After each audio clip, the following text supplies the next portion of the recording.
Hello student. PYQ discussion के पिछले videos में हम लोग यूनिट 1, यूनिट 2 और यूनिट 3 के सारे पीवाईक्यू सॉल्व कर चुके हैं। अब इस वीडियो में हम लोग देखेंगे यूनिट 4 से जो पिछले साल पूछे गए क्वेश्चन है पॉलिटेक्निक के एग्ज़ाम में। तो आपके सामने यूनिट वाइज हम सारा क्वेश्चन रख रहे हैं। तो इस वीडियो में हम यूनिट 4 से जितने भी क्वेश्चन पूछे गए हैं पिछले सालों में वो सब रखा गया है। जैसे कि आप देख रहे हैं सामने 2025 में यूनिट 4 क्या है? कोऑर्डिनेट ज्योमेट्री है। कोऑर्डिनेट ज्योमेट्री है, 2 डायमेंशनल कोऑर्डिनेट ज्योमेट्री। तो वहाँ से जितने भी क्वेश्चंस हैं यहाँ पर हमने राइट डाउन कर लिया और अगले पेज में भी है। इसमें 2025 का है तो हम इसको अभी सॉल्व करेंगे। तो आइए वन बाय वन करके सॉल्व किया जाए। तो जैसा आप देख रहे हैं कि सभी क्वेश्चन ना ही टफ होते हैं और ना ही सभी क्वेश्चन आसान होते हैं। तो जो पेपर बना होता है आसान क्वेश्चन और टफ क्वेश्चन मिला के बना रहता है। तो पहला क्वेश्चन आप देखिए, नॉर्मल फॉर्म ऑफ लाइन। पहला क्वेश्चन जो आपके पास है कि लाइन का आपको अभिलंब रूप लिखना है, नॉर्मल फॉर्म लिखना है। तो आपको ढेर सारे फॉर्म बताए गए थे, तो इसमें से एक नॉर्मल फॉर्म बताया गया था जो कि क्या था कि कोई लाइन ऐसे करके है, मान लीजिए ये एक्स एक्सिस है और ये वाई एक्सिस है। तो अगर हमें इस लाइन का इक्वेशन पूछना है, इस लाइन का इक्वेशन लिखना है नॉर्मल फॉर्म में, तो सबसे पहले ये देखते थे कि ओरिजिन से इस लाइन पर डाले गए लंब की लंबाई क्या है। लंब की लंबाई अगर p दिया गया है और उस लंब का x एक्सिस के साथ बनाया गया कोण अगर अल्फ़ा है।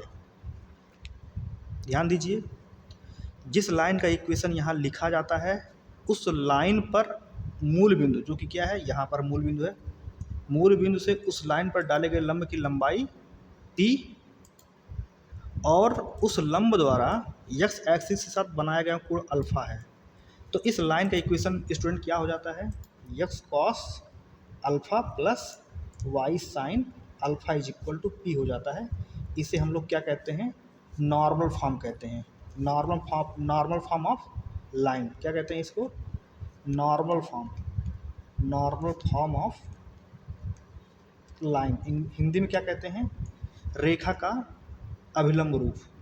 रेखा का अभिलंब रूप। डायरेक्ट फार्मूला भी पूछ लिया था, तो वही है, ये है। दूसरा क्वेश्चन स्टूडेंट, तो दूसरा क्वेश्चन ये एमसीक्यू टाइप का था, तो आपको एक ऑप्शन में ये दिखेगा, तो यहाँ पर आप टिक लगा लीजिएगा। दूसरा क्वेश्चन भी एमसीक्यू है, ऑब्जेक्टिव टाइप का है। The gradient of the line with angle दिया गया है और ग्रेडियंट पूछा है।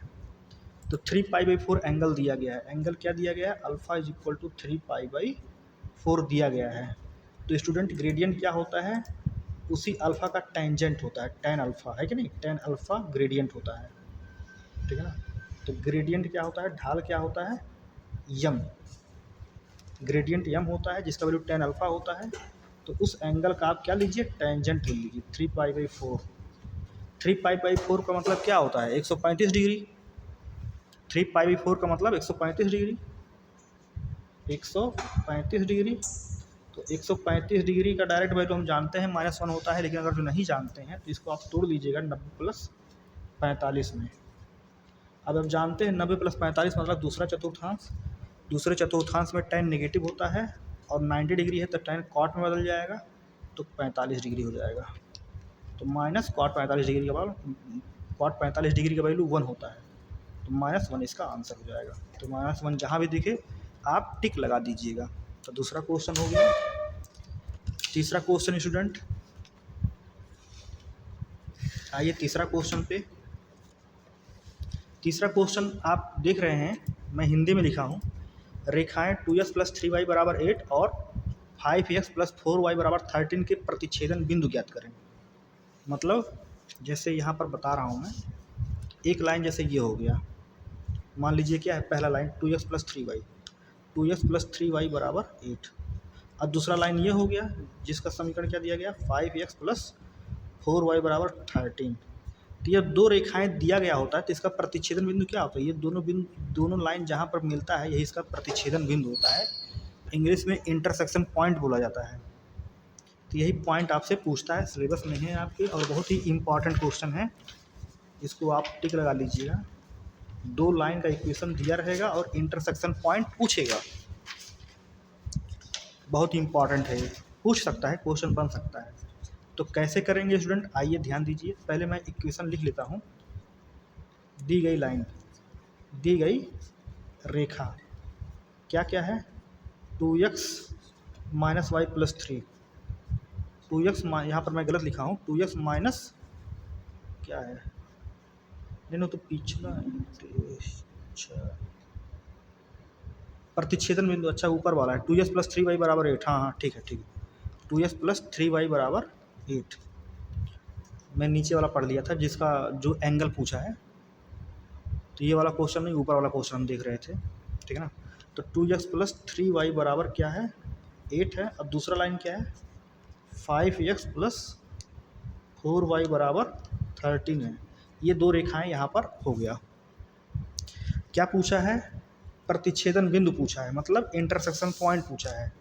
तो हम जस्ट कुछ नहीं करते हैं, इंटरसेक्शन पॉइंट के लिए इन दोनों समीकरण को सॉल्व कर देते हैं। क्या कर देते हैं? इन दोनों समीकरण को सॉल्व करते हैं।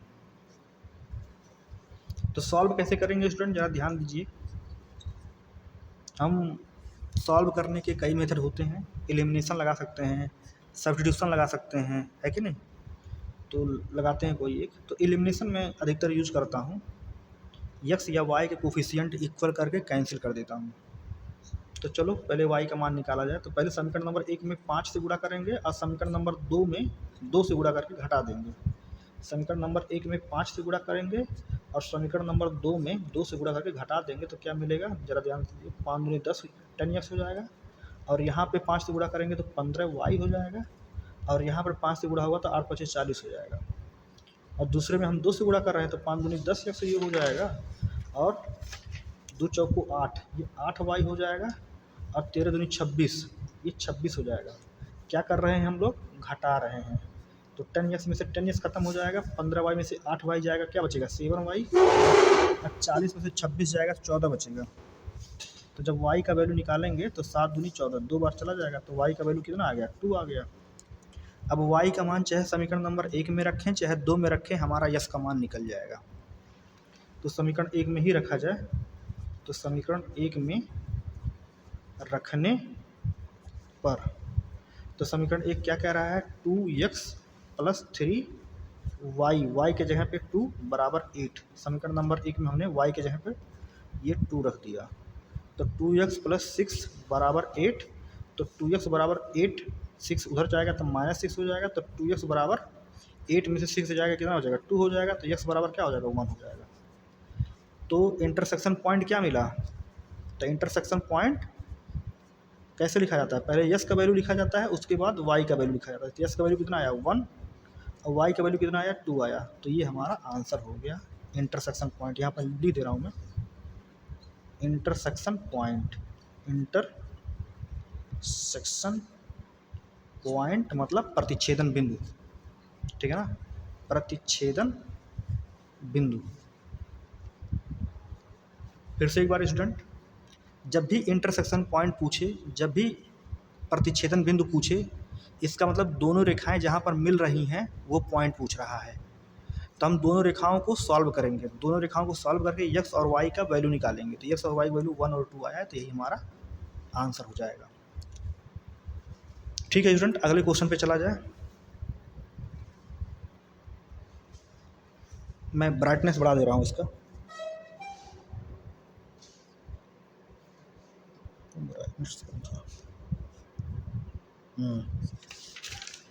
अगला क्वेश्चन स्टूडेंट देखिए ज़रा ध्यान से, बहुत अच्छा क्वेश्चन है। 2 लाइन दिया गया है, जैसे पिछले क्वेश्चन में 2 लाइन दिया गया था तो प्रतिच्छेदन बिंदु पूछा था।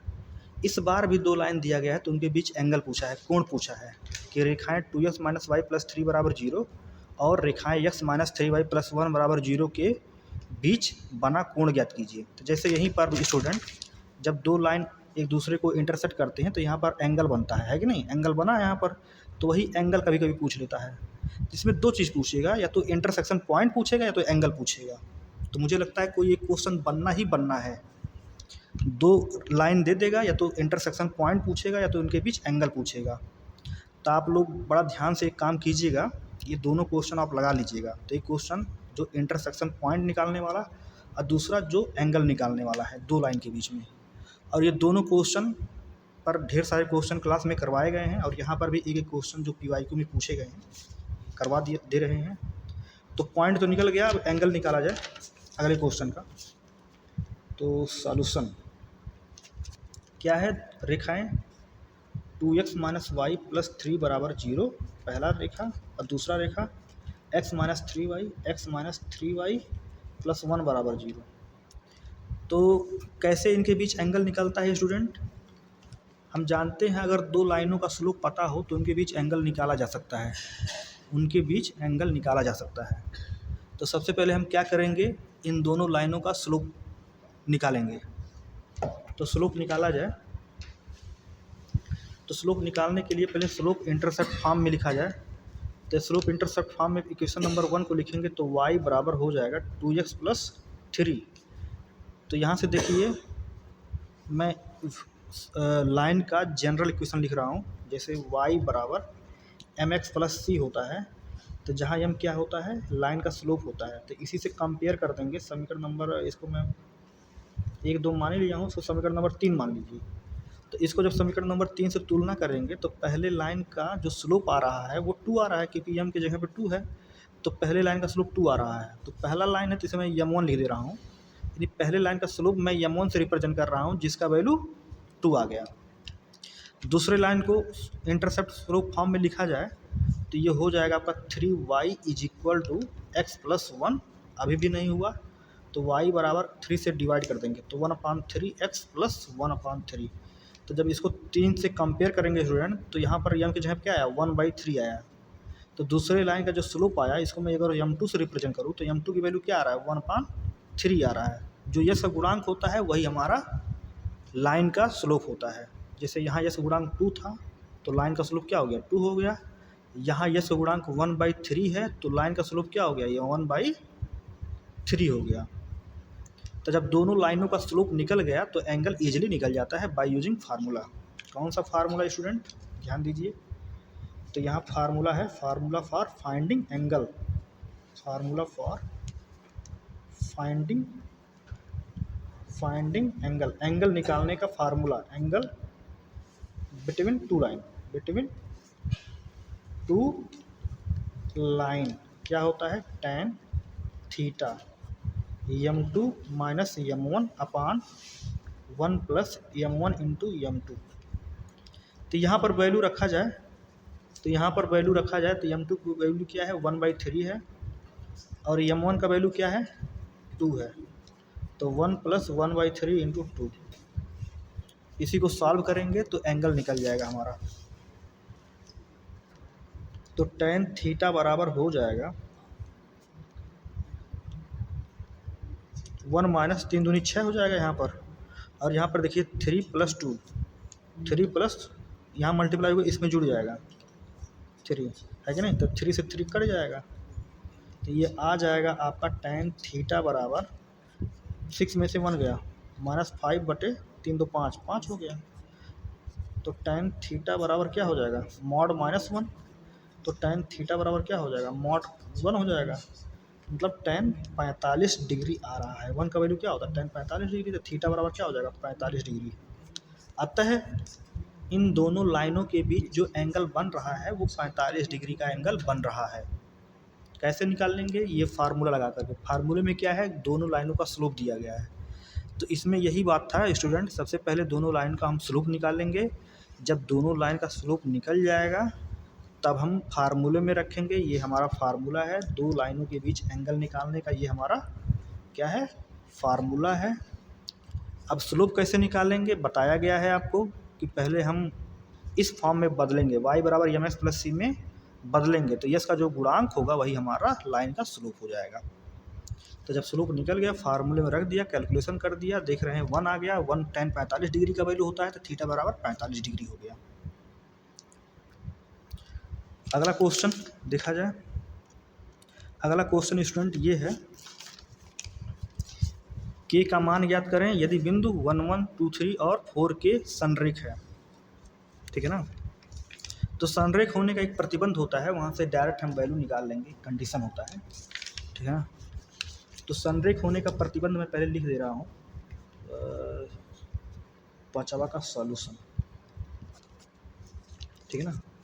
संरेख होने का प्रतिबंध, संरेख होने का प्रतिबंध बताया गया था क्लास में आपको। प्रतिबंध क्या होता है, determinant x1 y1 1 x2 y2 1 x3 y3 1 is equal to 0। अगर ऐसा आ जाए तो क्या होगा, ये 3 पॉइंट कौन से point, x1 y1 x2 y2 x3 y3, ये 3 पॉइंट संरेख होंगे यदि डिटरमिनेंट 0 आ जाए। तो यहाँ पर पॉइंट क्या क्या दिए गए हैं स्टूडेंट, x1 y1 के जगह पे आपको कुछ दिया गया है, x2 y2 के जगह पे कुछ दिया गया है, और x3 y3, यानी 3 पॉइंट आपको दिए गए हैं। तो देखिए स्टूडेंट यहाँ पर कौन कौन से पॉइंट दिए गए हैं। 1 1, तो मैं यहाँ पर लिख ले रहा हूँ 1 1, और क्या दिया गया है 2 3 दिया गया है, और क्या दिया गया है 4K, तो 4K दिया गया है। तो यही वैल्यू हम यहाँ पर रखेंगे, बराबर 0 लेकर चलेंगे, क्योंकि संरेख है तो डिटरमिनेंट बराबर 0 आएगा, तो यहाँ से K का वैल्यू आ जाएगा। तो x1 y1 का वैल्यू 1 1 है, तो x1 की जगह 1 y1 की जगह 1, तो 1 1 1 है कि नहीं, ये 1 तो ऑलरेडी है, तो x1 y1 की जगह 1 1 रख दिया। x2 का वैल्यू क्या हो जाएगा 2 हो जाएगा, 2, y2 का वैल्यू 3, तो y2 यहाँ पर हो जाएगा 3, 1 यहाँ पर है ही। x3 का वैल्यू 4 और y3 का वैल्यू क्या है k, 1 इज इक्वल टू 0। इसी को यानी सारा वैल्यू हमने क्या कर दिया यहाँ पर रख दिया, अब बराबर 0 कर दिया। इसी को सॉल्व कर देंगे तो k का वैल्यू आ जाएगा। तो इसको सॉल्व किया जाए स्टूडेंट, तो 1, तो 1 के साथ क्या आएगा, इससे जाने वाला रो और कॉलम कटेगा, 3 × 1 3 हो जाएगा, माइनस k माइनस 1, इससे जाने वाला रो इस वाले एलिमेंट का निकाल रहे हैं, तो इससे जाने वाला रो और कॉलम कटेगा, तो 2 × 1 -4, तो 2 - 4 प्लस 1,